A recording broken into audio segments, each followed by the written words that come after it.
లేదు, అది government meeting కాదనుకుంటా నాకు తెలిసినంత వరకు. మరి గవర్నమెంట్ మీటింగ్ ఐడియా లేదు నాకు. బట్ నన్ను పిలవలేదు, అందుకని వెళ్ళలేదు. ఎవరైనా వెళ్ళొచ్చు, గవర్నమెంట్ కానీ లేకపోతే ఎవరైనా ఇండివిజువల్స్ ఎవరైనా తీసుకుంటే, పర్మిషన్ తీసుకుంటే వాళ్ళ తాలూకు వాళ్ళని తీసుకుని వెళ్ళొచ్చు. తప్పలేదు. ఇండస్ట్రీగా వారు పరిగణిస్తామా లేదా అనేది ఇండస్ట్రీ ఇష్టం, లేకపోతే వాళ్ళ ఇష్టం. ఇండస్ట్రీ అంటే నా ఉద్దేశంలో ఛాంబర్ ప్రెసిడెంట్ గారు ఉన్నారు, కౌన్సిల్ ప్రెసిడెంట్ గారు కూడా ఉన్నారు అక్కడ. సో ఛాంబర్దా అనుకుంటే ఛాంబర్ది కాదని తెలిసిన తర్వాత నేను అడిగితే వాళ్ళని కూడా ఇంక్లూడ్ చేసుకున్నారు వాళ్ళు. ఒకరి వల్ల ఇండస్ట్రీ మోకరిల్లిందని చెప్పేసి అన్నారు. దాని గురించి ఏ ఒక్కరో నేను చెప్పలేదు కదా. చెప్పలేదు, ఒకరి వల్ల ఏం జరిగిందండి అంటే చాలా జరుగుతూ ఉంటాయి అమ్మా. అది అని కాదు, మనం ఇండస్ట్రీలో ఉన్నవాళ్ళం ఇండస్ట్రీ అని ఊరికే మనం నాలాంటి వాళ్ళం కేకలేస్తూ ఉంటాం. కానీ మీరు ఇండస్ట్రీ అంటారు. ఏది ఇండస్ట్రీ? నేను ఇండస్ట్రీయా, లేకపోతే మీరు ఇండస్ట్రీయా, లేకపోతే ఎవరు పలానా నెంబర్ 1 హీరో ఇండస్ట్రీయా, నెంబర్ 1 హీరోయిన్ ఇండస్ట్రీయా, నెంబర్ 1 డైరెక్టర్ ఇండస్ట్రీయా, లేకపోతే ఛాంబర్? మా లెక్కలో ఏంటంటే ఛాంబర్ ఒకటే ఇండస్ట్రీ. ఛాంబర్లో పెద్దవాళ్ళు ఉండొచ్చు, చిన్నవాళ్ళు ఉండొచ్చు, వాళ్ళకి పాపులారిటీ ఉండొచ్చు, ఉండకపోవచ్చు. వాళ్ళు రిప్రజెంట్ చేస్తారు. ఎందుకంటే chamber represents production sector, studio sector, exhibition sector, అట్లాగే studio and distribution sector, plus movie artist association, federation కూడా దానికి ఎఫిలియేటెడ్.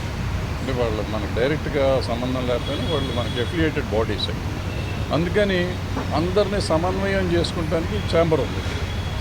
ఏది వెళ్ళినా కానీ గవర్నమెంట్ని కలవాలంటే ఛాంబర్ని కలవాలి. అందుకని నిన్న మీరు కలిసిన మీటింగ్ అంటున్నారు కదా, దానికి ఎజెండా లేదు. దానికి ఒక ఎజెండా ఉందంటే ఛాంబర్ పెట్టి ఉంటుంది. అంటే మనం ఇండస్ట్రీ కలిసినట్టు. ఎజెండా లేకుండా కలిస్తే పర్సనల్గా కలిసినట్టు నా ఉద్దేశంలో.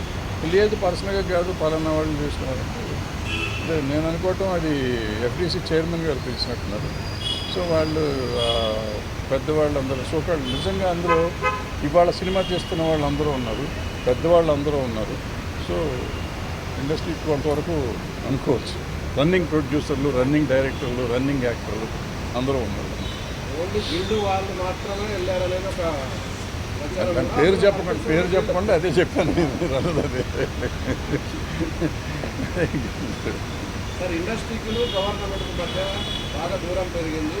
ఇటీవల జరిగిన కొన్ని ఇన్సిడెంట్స్ వల్ల ఆ దూరాన్ని తగ్గించుకోవడం కోసమే వీళ్ళందరూ అక్కడికి వెళ్ళారంట. అదే నేను కూడా అదే అనుకున్నాను. అంటే వెళ్తే మంచిదే కదా. ఇప్పుడు నేను ఆల్రెడీ మొన్న పెట్టిన వీడియోలో పెట్టాను. పెద్దవాళ్ళంతా వెళ్ళి ముఖ్యమంత్రి గారితో మాట్లాడి చేసుకోవాలనుకుని దానికి వెళ్తున్నారు, సెట్ అయిపోతుంది అనుకుని. నిజంగా సెట్ అయిపోయింది. నిజంగా అయితే ఆ ఇష్యూ వరకు అయితే సెట్ అయిపోయింది. వీళ్ళు మాట్లాడలేదా అనేది పక్కన పెడితే ఇష్యూ సెటిల్ అయిపోయింది. దాని గురించి ఎవరు వీళ్ళు కానీ వాళ్ళు కానీ మాట్లాడకూడదు అనే నిర్ణయం తీసుకున్నట్టున్నారు. ఇది మాట్లాడలేదు. ఎందుకంటే ఇట్స్ ఇన్ ద కోర్టులో తేల్చుకుంటాము అనేది వీళ్ళకి ఒక క్లారిటీ వచ్చేసింది, గవర్నమెంట్కి కానీ ఈ పార్టీకి కానీ. సో ఇక దాని గురించి క్లోజ్ అయిపోయింది. ఓ సంతోషం ఏంటంటే ఆ గొడవ వదిలిపోయింది కదా. ఇంకే గొడవ కొత్త